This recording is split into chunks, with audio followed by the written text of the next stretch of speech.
Hi ಎಲ್ರಿಗೂ ನಮಸ್ಕಾರ. ನಾನು ಭುವಿ. ಈ ವಿಡಿಯೋದಲ್ಲಿ ನಾವೀಗ ಆ ಕೋಟ್ಯಾಧಿಪತಿ ಗುಡಿಸಲಲ್ಲೇ ಉಳಿದ ಎಂಬ ಒಂದು ಸಣ್ಣ ಕಥೆಯನ್ನು ನೋಡೋಣ. ಇದನ್ನು ಬರೆದವರು AR ಮಣಿಕಾಂತ್ರವರು. ಇದು ಕೇವಲ ಪಾಠವಲ್ಲ, ನಮ್ಮ ಬದುಕಿಗೆ ಮಾರ್ಗವನ್ನು ತೋರಿಸುವ ಸಾಧನೆಯ ಕಥೆ ಅಂತಲೇ ಹೇಳ್ಬೋದು. ನಮಗೆ ಇದು ಸ್ಫೂರ್ತಿ ನೀಡುತ್ತದೆ. ಈಗ ಈ ಕಥೆ ಯಾರ್ದು ಮತ್ತು ಈ ಕಥೆಯ ಆಶಯ ಅಂದರೆ ಉದ್ದೇಶವೇನು ಅಂತ ಅರ್ಥ ಮಾಡ್ಕೊಳ್ಳೋಣ. ಈ ಕಥೆಯಲ್ಲಿ ಬರುವಂತಹ ಒಬ್ಬ ವ್ಯಕ್ತಿ ಕೊಳಗೇರಿ ಅಂದರೆ ಸ್ಲಮ್ನಲ್ಲಿದ್ದು ತುಂಬ ಬಡವರಾಗಿರುತ್ತಾರೆ. ಕೋಟ್ಯಾಂತರ ರೂಪಾಯಿಗಳ ಒಂದು ವಹಿವಾಟು ಅಂದರೆ ಬಿಸ್ನೆಸ್ ನಡೆಸುವಂತಹ ಫುಡ್ ಕಿಂಗ್ ಅನ್ನುವಂತಹ ಬಿರುದನ್ನು ಪಡೆದುಕೊಂಡಿರುತ್ತಾರೆ. ಅವರು ಬೇರೆ ಯಾರೂ ಅಲ್ಲ, ಭಾರತದ ಬಹುದೊಡ್ಡ ಉದ್ಯಮಿ ಅಂದರೆ ಬಿಸ್ನೆಸ್ ಮ್ಯಾನ್ ಶರತ್ ಬಾಬು. ಈ ಕಥೆಯಲ್ಲಿ ಅವರ ಸಾಧನೆ ಮತ್ತು ವ್ಯಕ್ತಿತ್ವದ ಒಂದು ಸಣ್ಣ ಪರಿಚಯವಿದೆ. ವ್ಯಾಪಾರ ನಿರ್ವಹಣೆ ಅಂದರೆ ಬಿಸ್ನೆಸ್ ಅಡ್ಮಿನಿಸ್ಟ್ರೇಷನ್ನ ಚೆನ್ನಾಗಿ ಕಲಿತು ಪದವಿ ಮುಗಿದ ಮೇಲೆ ಅವರ ಹತ್ರ ಬಂಡವಾಳ ಅಂದರೆ ಇನ್ವೆಸ್ಟ್ ಮಾಡೋದಕ್ಕೆ ಕ್ಯಾಪಿಟಲ್ ಇಲ್ಲ ಅಂದರೂ ಸಹ ಫೋಕಸ್ ಅಂದರೆ ಏಕಾಗ್ರತೆಯಿಂದ ಮತ್ತು ದುಡಿಮೆಯಿಂದ ಕೋಟ್ಯಾಧಿಪತಿಯಾದರು. ಅವರಂತೆ ಹೀಗೆ ಎಲ್ಲರೂ ಸಹ ಪ್ರತಿಭೆ ಮತ್ತು ಏಕಾಗ್ರತೆಯಿಂದ ದೊಡ್ಡ ಉದ್ಯಮಿಯಾಗಬಹುದು ಎನ್ನುವಂತಹ ಸ್ಫೂರ್ತಿ ಕೊಡುತ್ತದೆ ಈ ಕತೆ. ಶರತ್ ಬಾಬುರವರು ಚೆನ್ನೈನ ಮಾದಿಪಕ್ಕಂ ಎಂಬ ಕೊಳಗೇರಿಯಿಂದ ಬಂದವರು. ಸ್ವಂತ ಪ್ರತಿಭೆಯಿಂದಾನೇ ಅಹಮದಾಬಾದ್ನಲ್ಲಿರುವಂತಹ ಇಂಡಿಯನ್ ಇನ್ಸ್ಟಿಟ್ಯೂಟ್ ಆಫ್ ಮ್ಯಾನೇಜ್ಮೆಂಟ್ ಕಾಲೇಜ್ನಲ್ಲಿ MBA ಸೀಟ್ನ ಪಡ್ಕೋತಾರೆ. MBA ಪದವಿಯಲ್ಲಿ ಯೂನಿವರ್ಸಿಟಿಗೆ 2ನೇ ರ್ಯಾಂಕ್ ಬರ್ತಾರೆ. ಈ ಸುದ್ದಿ ಪತ್ರಿಕೆಗಳಲ್ಲಿ ಪ್ರಕಟವಾಗಿಬಿಡುತ್ತೆ, ಅಂದರೆ ನ್ಯೂಸ್ ಪೇಪರಲ್ಲಿ ಪಬ್ಲಿಷ್ ಆಗುತ್ತೆ. ಆ ಮರುದಿನವೇ ಅಂದರೆ ನೆಕ್ಸ್ಟ್ ಡೇನೇ MNC ಕಂಪನಿ ಮುಖ್ಯಸ್ಥರೆಲ್ಲ ಅವರ ಕಾಲೇಜಿನ ಪ್ರಾಚಾರ್ಯರು ಅಂದರೆ ಪ್ರಿನ್ಸಿಪಾಲ್ರಿಂದ ಶರತ್ ಬಾಬು ಅವರ ವಿಳಾಸ ಎಲ್ಲ ತಿಳ್ಕೊಂಡು ತಿಂಗಳಿಗೆ 1.5 ಲಕ್ಷ ರೂಪಾಯಿ ಸಂಬಳ ಕೊಡ್ತೀವಿ, ಜೊತೆಗೆ ಕಾರು, ಮನೆ, ಫೋನ್ ಬಿಲ್ಲು ಇತ್ಯಾದಿ ಎಲ್ಲ ಕೊಡ್ತೀವಿ, ನಾಳೆಯಿಂದನೇ ನಮ್ಮ ಕಂಪನಿ ಸೇರ್ಕೋ ಅಂತ ಬೇಡ್ಕೋತಾರೆ. ಕೆಲವರು ಶ್ರೀಮಂತರು ಹುಡುಗಿ ಫೋಟೋನ ತಗೊಬಂದು ನನ್ನ ಮಗಳನ್ನ ಮದುವೆ ಮಾಡ್ಕೊಳ್ಳಿ, ನಮ್ಮನೆ ಅಳಿಯ ಆಗಿ ಅಂತ ಎಲ್ಲ ಕೇಳ್ಕೊತಾರೆ. ಮತ್ತು ಸರ್ಕಾರಿ ನೌಕರಿ ಅಂದರೆ ಗೌರ್ಮೆಂಟ್ ಕೆಲಸ ಕೂಡ ಕೊಡೋದಕ್ಕೆ ಸಿದ್ಧ ಆಗಿರುತ್ತೆ ತಮಿಳುನಾಡು ಸರ್ಕಾರ. ಆದರೆ ಶರತ್ ಬಾಬು ಇದನ್ನೆಲ್ಲ ಗಮನಿಸುತ್ತಾ, ಕ್ಷಮಿಸಿ, ನಾನು ಯಾರ ಕೈ ಕೆಳಗೂ ಕೆಲಸ ಮಾಡೋದಕ್ಕೆ ಸಿದ್ಧವಾಗಿಲ್ಲ, ನನ್ನದೇ ಸ್ವಂತವಾಗಿರುವ ಹೋಟೆಲ್ ಶುರು ಮಾಡ್ತೀನಿ ಅಂತ ಎಲ್ಲರ ಮುಂದೆ ಹೇಳಿಬಿಡ್ತಾರೆ. ಈ ಮಾತು ಕೇಳಿದಾಗ ಅಲ್ಲಿ ಬಂದಿದ್ದವರೆಲ್ಲ ಮತ್ತೆ ಹಿಂದೆ ಹೋಗ್ಬಿಡ್ತಾರೆ. ಆದರೆ ಶರತ್ ಬಾಬು ಅವರ ಕ್ಲಾಸ್ಮೇಟ್ಸ್ ಮತ್ತು ಫ್ರೆಂಡ್ಸ್, ಇದೆಂಥ ಹುಚ್ಚೋ ನಿಂದು, ಸುಮ್ಮನೆ ಯಾವುದಾದ್ರೂ ಮಲ್ಟಿನ್ಯಾಷನಲ್ ಕಂಪ್ನಿ ಸೇರ್ಕೋ, ಲಕ್ಷಗಟ್ಟಲೆ ಸಂಬಳ ಬರುತ್ತೆ, ಆರಾಮಾಗಿರಬಹುದು, ಸ್ವಂತ ಬಿಸ್ನೆಸ್ ಅಂದರೆ ಅದು ತುಂಬ ರಿಸ್ಕ್ ಅಂತ ಹೇಳ್ತಾರೆ. ನೆರೆಹೊರೆಯವರು ಅಂದರೆ ನೈಬರ್ಸ್ ಕೂಡ ಹೇಳ್ತಾರೆ, ಲಕ್ಷ್ಮೀದೇವಿ ಮನೆಗೆ ಬರ್ತಾ ಇದ್ದಾರೆ ಅಂದರೆ ಬಾಗಿಲೇ ಮುಚ್ತಾ ಇದ್ದಾನಲ್ವ ಈ ಹುಡುಗ ಅಂತ ಮಾತಾಡ್ಕೊಳ್ತಾರೆ. ಇವನಿಗೆ ಓದಿ ತಲೆ ಕೆಟ್ಟು ಹೋಗಿದೆ ಅಂತ ಮಾತಾಡ್ಕೋತಾರೆ. ಈ ಯಾವ ಮಾತಿಂದಲೂ ಶರತ್ ಬಾಬುರವರು ಆತ್ಮವಿಶ್ವಾಸನ ಕಳ್ಕೊಂಡಿಲ್ಲ. ಅವರು ಅಂದ್ಕೊಂಡಿದ್ದ ಹಾಗೆಯೇ ಅಹಮದಾಬಾದ್ನಲ್ಲಿ 2006 ಆಗಸ್ಟ್ 15ರಂದು ಒಂದು ಹೋಟೆಲ್ನ ಶುರು ಮಾಡಿಬಿಟ್ರು. ಇವರು ಕೊಳೆಗೇರಿಯಲ್ಲಿಯೇ ಹುಟ್ಟಿ ಬೆಳೆದವರಲ್ವ, ಅದೇ ಕಾರಣದಿಂದ ಬಡತನ ಅಂದರೆ ಏನು, ಅದ್ರ ಕಷ್ಟ ಅವರಿಗೆ ಅರ್ಥ ಆಗಿತ್ತು. ಮತ್ತು ಬಡವರಿಗೆ ಕೈ ತುಂಬ ಸಂಬಳ ಸಿಗುವಂಥ ಕೆಲಸ ಸಿಗ್ತಾ ಇಲ್ವಲ್ಲ, ಅದೇ ಎಲ್ಲ ಸಮಸ್ಯೆಗಳಿಗೆ ಕಾರಣ ಅಂತ ಅವ್ರು ಅರ್ಥ ಮಾಡ್ಕೊಂಡಿದ್ರು. ಶರತ್ ಬಾಬು ಅವರ ತಾಯಿ ತಿಂಗಳಿಗೆ 800 ರೂಪಾಯಿ ಸಂಪಾದಿಸುವಂತಹ ಅಂಗನವಾಡಿ ಆಯಾ ಆಗಿ ಕೆಲಸ ಮಾಡ್ತಾಯಿದ್ರು. ಅವರ ತಂದೆ ಕೂಲಿ ಮಾಡ್ತಾಯಿದ್ರು. ಅವರ ಅಪ್ಪ ಅಮ್ಮ ಇಬ್ಬರ ದುಡಿಮೆ ಕೂಡ ಮನೆ ಸಾಗಿಸೋದಕ್ಕೆ ಸಾಕಾಗ್ತಾ ಇರಲಿಲ್ಲ. ಆಗ ಅವರ ಅಮ್ಮಗೆ ಒಂದು ಯೋಚನೆ ಬರುತ್ತೆ. ಅದೇನೆಂದರೆ, ಅವರ ಅಮ್ಮ ಬೆಳಗ್ಗೆ 3 ಗಂಟೆಗೆ ಎದ್ದು ಬೆಳಕಾಗೋ ಅಷ್ಟರಲ್ಲಿ 100ಕ್ಕಿಂತ ಹೆಚ್ಚು ಇಡ್ಲಿನ ಬೇಯಿಸ್ತಾ ಇದ್ರು. ಆ ಇಡ್ಲಿಗಳನ್ನ ಎಲ್ಲ ಅದೇ ಕೊಳೆಗೇರಿಯಲ್ಲಿ ಮಾರಿ ಸ್ವಲ್ಪ ಹಣ ಸಂಪಾದಿಸ್ತಾ ಇದ್ರು. ಕೆಲವೇ ದಿನಗಳಲ್ಲಿ ಅವರಿಗೆ ವ್ಯಾಪಾರ ಹೆಚ್ಚಾಗಿ ಇಡ್ಲಿ ಮಾರೋದ್ರಿಂದಾನೇ ತಿಂಗಳಿಗೆ 2,000 ರೂಪಾಯಿ ಸಂಪಾದಿಸುವಷ್ಟು ಅವರಿಗೆ ವ್ಯಾಪಾರ ಹೆಚ್ಚಾಯಿತು. ಶರತ್ ಬಾಬು ಅವರಿಗೆ MBA ಮುಗಿದ ನಂತರ ಅವರು ಸ್ವಂತ ಉದ್ಯಮನ ಶುರು ಮಾಡೋದಕ್ಕೆ ಈ ಘಟನೆನೇ ಅವರಿಗೆ ಪ್ರೇರಣೆ ಕೊಡ್ತು. ಆದರೆ ಈ ಹೊಸ ಹೆಜ್ಜೆಯಲ್ಲಿ ಹಲವಾರು ತಾಪತ್ರಯಗಳು, ತೊಂದರೆಗಳು ಬಂದವು. ಈ ಹುಡುಗ ವ್ಯವಹಾರಕ್ಕೆ ಹೊಸಬ ಅಂತ ತಿಳ್ಕೊಂಡಿದ್ದ ಜನ ಅವನಿಗೆ ಪ್ರತಿ ಹೆಜ್ಜೆಗೂ ಮೋಸ ಮಾಡ್ತಾನೆ ಬಂದರು. ಮತ್ತು ಇವರ ಕ್ಯಾಂಟೀನಲ್ಲಿ ಕೆಲಸ ಮಾಡೋದಕ್ಕೆ ಅಂತ ಬಂದವರು ಮೊದಲೇ ಅಡ್ವಾನ್ಸ್ ತಗೊಂಡು ಆಮೇಲೆ ಕಾಣೆ ಆಗಿಬಿಡ್ತಿದ್ರು. ಇಂಥ ಸಂದರ್ಭದಲ್ಲಿ ಅವರಿಗೆ ಪರಿಚಯ ಇರೋರೊಬ್ಬರು, ಇದು ಬಿಸ್ನೆಸ್ಸು, ಒಂದು ಬ್ರ್ಯಾಂಚ್ನ ನಂಬ್ಕೊಂಡ್ರೆ ಆಗೋದಿಲ್ಲ, ಲಾಭ ಮಾಡೋದು ಕಷ್ಟ ಆಗುತ್ತೆ, ಬೇರೆ ಕಡೆ ಇನ್ನೊಂದು ಬ್ರ್ಯಾಂಚ್ ಶುರು ಮಾಡು, ಹೇಗಿದ್ರೂ ಬ್ಯಾಂಕ್ ಸಾಲ ಕೊಡುತ್ತೆ, ಒಂದು ಬ್ರ್ಯಾಂಚಲ್ಲಿ ಲಾಸ್ ಆದರೆ ಇನ್ನೊಂದು ಬ್ರ್ಯಾಂಚಲ್ಲಿ ಲಾಭ ಬಂದೇ ಬರುತ್ತೆ ಅಂತ ಹೇಳ್ತಾರೆ.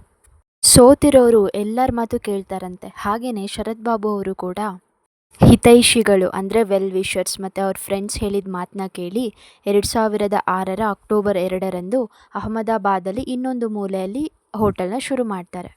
ಆದರೆ ಅದರ ಪರಿಣಾಮ ತುಂಬಾ ಕೆಟ್ಟದಾಗಿತ್ತು. ಎರಡೂ ಹೋಟೆಲ್ಗಳಲ್ಲೂ ತುಂಬಾ ನಷ್ಟ ಆಗಿಬಿಟ್ಟಿತ್ತು. ವ್ಯಾಪಾರ ಹೆಚ್ಚಲೇ ಇಲ್ಲ. ಇದರಿಂದ 1 ವರ್ಷದ ಒಳಗೆ ಇವರಿಗೆ 20 ಲಕ್ಷ ಸಾಲ ಹೊರೆ ಆಗಿಬಿಟ್ಟಿತ್ತು. ಇದೇ ಸಮಯದಲ್ಲಿ ಹುಷಾರಿಲ್ದಿರ ಅವರಪ್ಪ ತೀರ್ಕೊಬಿಡ್ತಾರೆ. ಇದರಿಂದ ಇಡೀ ಸಂಸಾರದ ಜವಾಬ್ದಾರಿಯನ್ನು ಇವರು ಹೊತ್ಕೋಬೇಕಾಗಿತ್ತು. ಅವರು ವಾಸ ಮಾಡೋದಕ್ಕೆ ಆ ಕೊಳಗೇರಿಯಲ್ಲೇ ಒಂದು ಮನೆ ಏನೋ ಇತ್ತು. 4 ಸಮಾಧಾನದ ಮಾತುಗಳನ್ನ ಆಡೋದಕ್ಕೆ ಅವರಮ್ಮ ಕೂಡ ಜೊತೆಲೇ ಇದ್ದರು. ಆದರೆ ಸಮಾಧಾನದಿಂದ ಸಾಲ ತೀರೋದಿಲ್ಲ. ದಿನ ದಿನ ಸಾಲ ಹೆಚ್ಚುತ್ತಲೇ ಹೋಗ್ತಿತ್ತು. ಅದರ ಜೊತೆಗೆ ಸುತ್ತಮುತ್ತಲಿನ ಜನರ ಒಂದು ಅಪಹಾಸ್ಯ ಇವರನ್ನು ಇನ್ನೂ ಕಂಗಾಲಾಗಿ ಮಾಡಿಬಿಡ್ತು. ಈಗ ಇಲ್ಲೊಂದು ಟರ್ನಿಂಗ್ ಪಾಯಿಂಟ್ ಆಗುತ್ತೆ. ಇದು ತುಂಬ ಮುಖ್ಯವಾದ ಘಟ್ಟ ಅಂತ ಹೇಳ್ಬೋದು. ಒಂದು ಹಾಸ್ಟೆಲ್ಗೆ ಊಟ ಕೊಡುವಂತಹ ಒಂದು ಕಾಂಟ್ರಾಕ್ಟ್ನ ಪಡೆಯೋದಕ್ಕೆ ಮುಂಬೈಗೆ ಹೋಗೋದಕ್ಕೆ ಅಹಮದಾಬಾದ್ನ ರೈಲ್ವೆ ಸ್ಟೇಷನ್ನಿಗೆ ಹೋಗ್ತಾರೆ. ಆದರೆ ರೈಲು ಹೋಗ್ಬಿಟ್ಟಿರುತ್ತೆ ಅಷ್ಟೊತ್ತಿಗೆ. ಆ ಮಧ್ಯರಾತ್ರಿಯಲ್ಲಿ ಮನೆಗೆ ಹೋಗೋದಕ್ಕೆ ಬಸ್ಸು ಸಿಗೋದಿಲ್ಲ. ಆಟೋ ಕೊಡೋ ಅಷ್ಟು ದುಡ್ಡು ಇವರ ಜೇಬಲ್ಲಿರಲಿಲ್ಲ.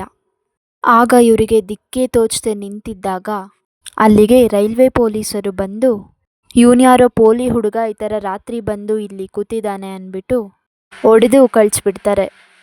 ಅವರಿಗಾದಂತಹ ನೋವು, ಅಪಮಾನ ಮತ್ತು ನಿರಾಸೆಗಳ ಮಧ್ಯೆ ಕೂಡ ಬದುಕಲ್ಲಿ ಭರವಸೆನ ಯಾವತ್ತೂ ಕಳ್ಕೊಂಡಿಲ್ಲ. ಹೋಪ್ಸ್ ಅನ್ನೋದು ಯಾವತ್ತೂ ಬಿಟ್ಟಿಲ್ಲ ಅವರು. ಆದರೆ ದುಡ್ಡು ಮಾಡೋದಕ್ಕೆ ಯಾವುದೇ ಅಡ್ಡದಾರಿ ಹಿಡಿಲಿಲ್ಲ. ಅಂದರೆ ಮೋಸ ಮಾಡಿ ಎಲ್ಲ ದುಡ್ಡು ಮಾಡಿಲ್ಲ ಅಂತ. ಅದರ ಬದಲು ಅವರು ಸೆಲ್ಫ್ ಮೋಟಿವೇಶನ್ ಮಾಡ್ಕೋತಿದ್ರು. ನಾನು ಒಂದಿನ ಗೆದ್ದೇ ಗೆಲ್ತೀನಿ, ಒಳ್ಳೆತನ ಗೆಲ್ಲೇಬೇಕು ಅಂತ. ಕಡೆಗೂ ಅವರ ಬದುಕಲ್ಲಿ ಒಂದು ಬಂಗಾರದಂತಹ ದಿನ ಬಂತು. ಆವತ್ತು ಮಾರ್ಚ್ 5, 2007 ಗೋವಾದಲ್ಲಿ ಹೊಸದಾಗಿ ಶುರುವಾಗಿದ್ದಂತಹ ಯೂನಿವರ್ಸಿಟಿ ಹಾಸ್ಟೆಲ್ಗೆ 1500 ವಿದ್ಯಾರ್ಥಿಗಳಿಗೆ ಊಟ ಒದಗಿಸುವಂತಹ ಒಂದು ಗುತ್ತಿಗೆ ಅಂದರೆ ಕಾಂಟ್ರಾಕ್ಟು ಶರತ್ ಬಾಬು ಅವರಿಗೆ ಸಿಗುತ್ತದೆ. ಅಹಮದಾಬಾದ್ನಲ್ಲಿದ್ದ 2 ಹೋಟೆಲ್ಗಳ ಉಸ್ತುವಾರಿ ಅಂದರೆ ಅದರ ಜವಾಬ್ದಾರಿಯನ್ನು ಒಬ್ಬ ನಂಬಿಕಸ್ಥನಿಗೆ ಅಂದರೆ ಒಬ್ಬ ಟ್ರಸ್ಟ್ ವರ್ದಿ ಪರ್ಸನ್ಗೆ ಅದನ್ನೆಲ್ಲ ವಹಿಸಿಕೊಟ್ಬಿಟ್ಟು ಇವರು ಗೋವಾಗೆ ಬರ್ತಾರೆ. ಈ ಬದುಕಲ್ಲಿ ಏನಾದರೂ ಸಾಧನೆ ಮಾಡಬೇಕು, ಗೆಲ್ಲಬೇಕು ಅಂದರೆ ಇದೇ ಕಡೆಯ ಅವಕಾಶ. ಈ ಅವಕಾಶನ ಕಳ್ಕೋಬಾರ್ದು ಅಂತ ತುಂಬ ಶ್ರದ್ಧೆಯಿಂದ, ಉತ್ಸಾಹದಿಂದ ಕೇಟ್ರಿಂಗ್ ಕೆಲಸನ ಪ್ರಾರಂಭ ಮಾಡ್ತಾರೆ. ಇದಕ್ಕೋಸ್ಕರ ಎಷ್ಟಾದರೂ ಖರ್ಚಾಗಲಿ ಮತ್ತು ಲಾಭ ಕಮ್ಮಿ ಬಂದರೂ ಚಿಂತೆ ಇಲ್ಲ ಅಂತ ಅಡುಗೆ ತಯಾರಿ ಮಾಡೋದನ್ನು ನೋಡ್ತಾರೆ. ಕೆಲಸ ಪ್ರಾರಂಭ ಮಾಡ್ತಾ ಇದ್ದ ಹಾಗೇ 1 ವಾರದಲ್ಲಿಯೇ ಶರತ್ ಬಾಬು ಅವರ ಹೆಸರು ಇಡೀ ಕ್ಯಾಂಪಸ್ಸಲ್ಲೇ ಫೇಮಸ್ ಆಗಿಬಿಟ್ಟಿತ್ತು. ಇವರು ತಯಾರಿ ಮಾಡಿದಂತಹ ಊಟ ತಿಂಡಿಗಳ ಶುಚಿಗೆ ಆ ಯೂನಿವರ್ಸಿಟಿಯ ಕುಲಪತಿಗಳು ಅಂದರೆ ಮುಖ್ಯಸ್ಥರು ಮನಸೋತ್ಬಿಟ್ಟು ಯೂನಿವರ್ಸಿಟಿಯ ಎಲ್ಲ ಸಮಾರಂಭಗಳು ಅಂದರೆ ಎಲ್ಲ ಈವೆಂಟ್ಸ್ಗಳಿಗೂ ನೀವೇ ಊಟ ತಿಂಡಿ ಕಾಫಿ ಎಲ್ಲ ಒದಗಿಸಿ ಅಂತ ಆಫರ್ ಕೊಟ್ಬಿಡ್ತಾರೆ.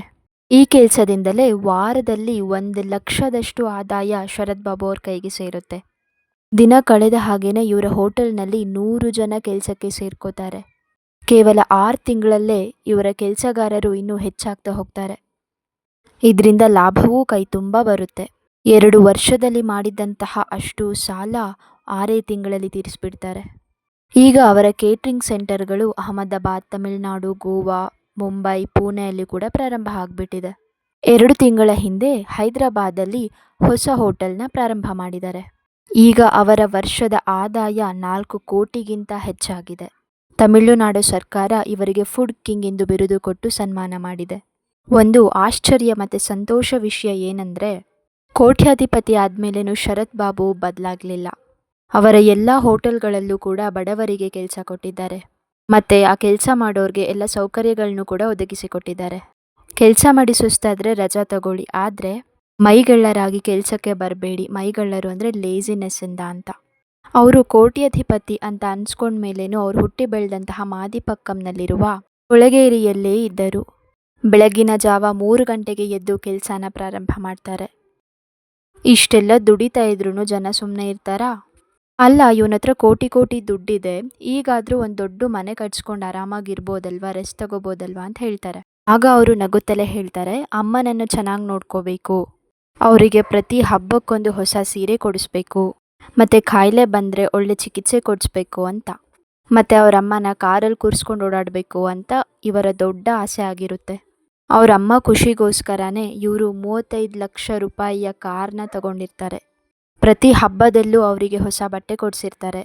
ಬೇರೆ ಏರಿಯಾದಲ್ಲಿ ಮನೆ ಕಟ್ಸೋಣ್ವಾ ಅಂತ ಅವ್ರ ಅಮ್ಮನ ಕೇಳಿದ್ರೆ ಅವರಮ್ಮ ಹೇಳ್ತಾರಂತೆ, ಬೇಡಪ್ಪ ಅದೆಲ್ಲ ತುಂಬ ಖರ್ಚಾಗುತ್ತೆ, ಇವಾಗಿರೋ ಮನೆಯಲ್ಲೇ ನೆಮ್ಮದಿಯಾಗಿದ್ದೀವಿ, ನೀನು ಆ ಹೊಸ ಮನೆ ಕಟ್ಟಿಸುವಂತಹ ಒಂದು ಖರ್ಚಿಗೆ ಇನ್ನೊಂದು ಪುಟ್ಟ ಹೋಟೆಲ್ ಶುರು ಮಾಡಿಬಿಡು ಅಂತ ಹೇಳ್ತಾರೆ.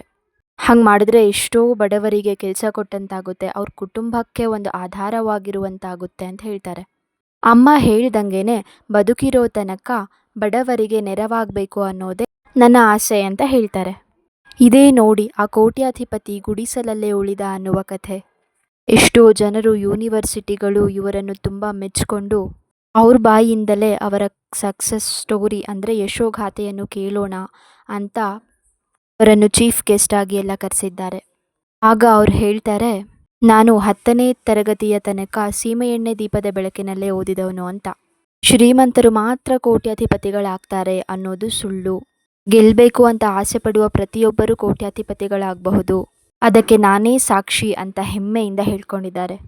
ಇವತ್ತು ಭಾರತ ಅಭಿವೃದ್ಧಿ ಹೊಂದುತ್ತಿರುವ ದೇಶವಾಗಿ ಗುರುತಿಸಿಕೊಂಡಿದೆ. ಅಂದರೆ ಇಂಡಿಯಾ ಈಗ ಡೆವಲಪಿಂಗ್ ನೇಷನ್, ಅದು ಅಭಿವೃದ್ಧಿ ಹೊಂದಿದ ದೇಶ ಅಂದರೆ ಡೆವಲಪ್ಡ್ ನೇಷನ್ ಅಂತ ಅಭಿವೃದ್ಧಿ ಹೊಂದಬೇಕು ಅಂದರೆ ಎಲ್ಲ ಬಡವರಿಗೂ ಕೆಲಸ ಕೊಡಿ ಅಂತ ಸರ್ಕಾರಗಳನ್ನು ಮತ್ತು ಸಿರಿವಂತರುಗಳನ್ನೆಲ್ಲ ಇವರು ಒತ್ತಾಯ ಮಾಡ್ತಾ ಇದ್ದಾರೆ. ಆದ್ದರಿಂದ ಇವರ ಯಶೋಗಾಥೆ ಅಂದರೆ ಸಕ್ಸಸ್ ಸ್ಟೋರಿ ಕೇವಲ ಒಂದು ಪಾಠವಾಗಿ ಉಳಿದಿಲ್ಲ, ಬದಲಾಗಿ ಒಂದು ಸ್ಫೂರ್ತಿದಾಯಕ ಕಥೆಯಾಗಿ ಮನೆ ಮಾಡಿದೆ.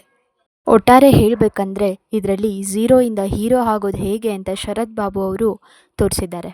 ಜೀವನದಲ್ಲಿ ಒಳ್ಳೆ ಗುರಿನ ಇಟ್ಕೊಂಡು ಅದಕ್ಕೋಸ್ಕರ ಏಕಾಗ್ರತೆಯಿಂದ ಶ್ರದ್ಧೆಯಿಂದ ಒಂದು ಭರವಸೆನ ಇಟ್ಟು ಕೆಲಸ ಮಾಡಿದರೆ ಗೆಲುವು ಖಂಡಿತ ನಿಶ್ಚಯವಾದದ್ದು. ಯಾರೇನೇ ಮಾತು ಹೇಳಿದ್ರೂ ತಲೆಗೆ ಹಾಕ್ಕೊಳ್ದಿರಾ ನಮ್ಮ ಪಾಡಿಗೆ ನಾವು ನಮ್ಮ ಕೆಲಸ ಮಾಡ್ತಾ ಬರಬೇಕು, ಆಗ ಖಂಡಿತ ಗೆಲುವು ನಮ್ಮದಾಗುತ್ತೆ. ಹಾಗೂ ದುಡ್ಡು ಬಂದರೂ ದುರಾಂಕಾರ ತೋರಿಸ್ಬಾರ್ದು ಅನ್ನೋದನ್ನು ಯಾವತ್ತೂ ಮರಿಬಾರ್ದು. ಗ್ರೇಟ್ನೆಸ್ ಲೈಸ್ ಇನ್ ಸಿಂಪ್ಲಿಸಿಟಿ ಅಂತಾರಲ್ವ, ಹಾಗೆ ನಾವು ಎಷ್ಟೇ ದೊಡ್ಡವರಾದರೂ ಹಿಂದೆ ಬಂದ ದಾರಿಯನ್ನು ಯಾವತ್ತೂ ಮರಿಬಾರ್ದು ಅಂತ ಈ ಕಥೆಯಿಂದ ನಾವು ಕಲ್ತ್ಕೋಬೋದು. ಅಷ್ಟೇ, ಧನ್ಯವಾದಗಳು.